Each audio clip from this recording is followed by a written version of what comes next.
అంటే ఒక వకీల్ సాబ్గా అల్లు అర్జున్ కేసుని మీరు టేకప్ చేస్తారా? ఆయన వచ్చి అడగాలి, ఫీజు ఇవ్వాలి కదా. ఏం లేకుండా ఉత్తగా నేను ఎందుకు వాదిస్తాను? వకీల్ అంటే ఫీజు తీసుకొని వాదించేటోడు అట్లా. ఫీజు ఇస్తే తప్పకుండా వాదిస్తాం. ఎంత ఫీజు కావాలి మీకు? అది క్లయింట్కి వకీల్కి మధ్యలో ఉండే సంబంధం, అది ఓపెన్ ఎయిర్లో డిస్కస్ చేసే సంబంధం కాదు. ఓకే, ఒకవేళ అల్లు అర్జున్ కేసు మీరే తీసుకుంటే మీకున్న ఒక స్ట్రాంగ్ పాయింట్ ఏంటి? ఏ పాయింట్ తీసుకుని మీ ఆర్గ్యుమెంట్స్ వినిపిస్తారు? అలా కేసేముందని ఫస్ట్ అలా కేసేముంది అంటున్నా. పెట్టారు పర్మిషన్ ఇచ్చిన పోలీసులు అంటే పెట్టుడు చాలా పెడతారు ఈ దేశం లోపల. చాలా మంది మీద చాలా కేసులు కల్పబుల్ హోమిసైడ్ పెట్టారు, గ్రేవియస్ హట్ 118A రానీరు, ఛార్జ్షీట్ అయినారు సార్ తొందరగా. అలా ఏముందని అసలు ఏం నిలబడుతుంది అని కేసు? నిలబడదా? ఏం నిలబడుతుంది? అదే అందుకని ఏమంటున్నాను, నేను వకీల్ అయినప్పుడు నేను కోర్టులో మాట్లాడాల్సింది. థియేటర్లో ఎట్లా మాట్లాడగలుగుతాను, స్టూడియోలో ఎట్లా మాట్లాడగలుగుతాను? డెఫినెట్గా పోలీసులు ఛార్జ్షీట్ వేస్తారు. ఛార్జ్షీట్ వేసినాక మాట్లాడతాం. ఇంకొక 10 ఏళ్ళ తర్వాత ఇదే రోహిత్ ఇదే రఘునందన్ మళ్ళీ మాట్లాడతారు అదే కేసు గురించి. ఏమవుతుంది, అక్విటల్ అవుతుందా శిక్ష పడుతుందా చూసినాక మాట్లాడతాం. రఘునందన్ రావు గారు, ఇప్పటికే బండి సంజయ్ లాంటి వాళ్ళు 14% అంటూ ఉన్నారు. ఇక్కడ రేట్ల గురించి, పర్సంటేజ్ల గురించి. అలాగే ఏపీ నుంచి ఒక మాజీ మంత్రి కూడా మాట్లాడారు, అంబటి రాంబాబు, సోఫా సెట్ అంటూ మాట్లాడారు.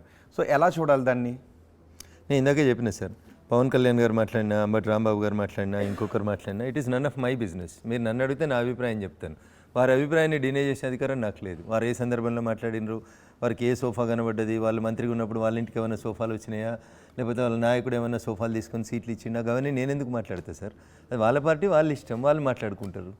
నాకేం సంబంధం? అది బండి సంజయ్ కూడా 14% సోఫా చూడలేదు, పుష్ప చూడలేదు, నాకేం సంబంధం ఉంటుంది? సోఫాకి పుష్పకి నేను సోఫా అన్నాను కానీ పుష్పాలో సీన్ అని చెప్పలేదు. మరి పుష్ప చూడలేదు. నేను అదే అంటున్నాను, డైవర్షన్ అంతా మీరు పుష్ప నుంచే తీసుకుపోతారు కాబట్టి నేను పుష్ప చూడలేదు, అంబటి రాంబాబు గారు మాట్లాడింది చూడలేదు, సోఫా గురించి తెలియదు, సోఫాలలో పైసలు పెడతారనేది కూడా తెలియదు నాకు.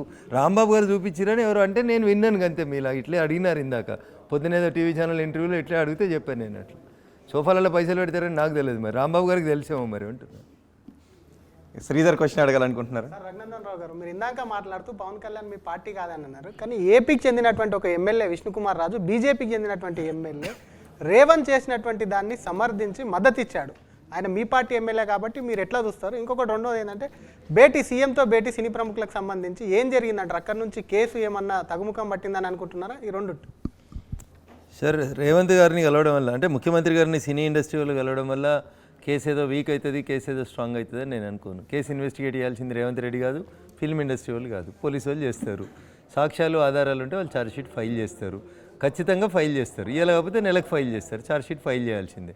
సో దానికి సంబంధించి కాదు. కానీ గద్దర్ గారి పేరిట నెలకొల్పినటువంటి అవార్డుల ప్రకటనకు సంబంధించి రాష్ట్ర ప్రభుత్వం ఏదో కొంత కన్ఫ్యూజ్ అయినట్టుంది. సినీ ఇండస్ట్రీ తోటి ఈ రిఫ్ట్ కొనసాగితే రేపు మళ్ళీ మనం అవార్డులు ప్రకటించిన తర్వాత ఏమన్నా అది నెగటివ్ సిగ్నల్ పోతుంది ఏమన్నా భయంకి ఉభయతారకంగా ఇద్దరు కూర్చొని మాట్లాడుకున్నట్టు నాకు అర్థమైంది.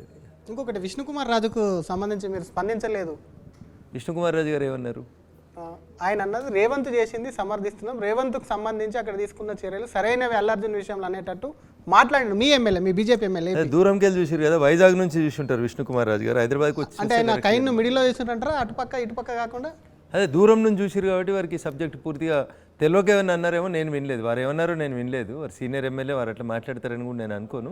బట్ వాట్ ఈ side is I don't know. But చెప్పినా కానీ వారి అభిప్రాయం వారు చెప్పి ఉంటారు. What is wrong? ఒకరికి మంచి కనబడేది ఇంకొకరికి మంచి కనబడకపోవచ్చు కదా. అందరికీ మంచిగానే కనబడాలంటే నేను అదే చెప్పినాను. నువ్వు చూసే వ్యక్తి బట్టి, చూసే కళ్ళని బట్టి ఉంటుంది. అట్లా వారు చూసిన సందర్భాన్ని బట్టి. మరిన్ని వీడియోస్ కోసం ఛానల్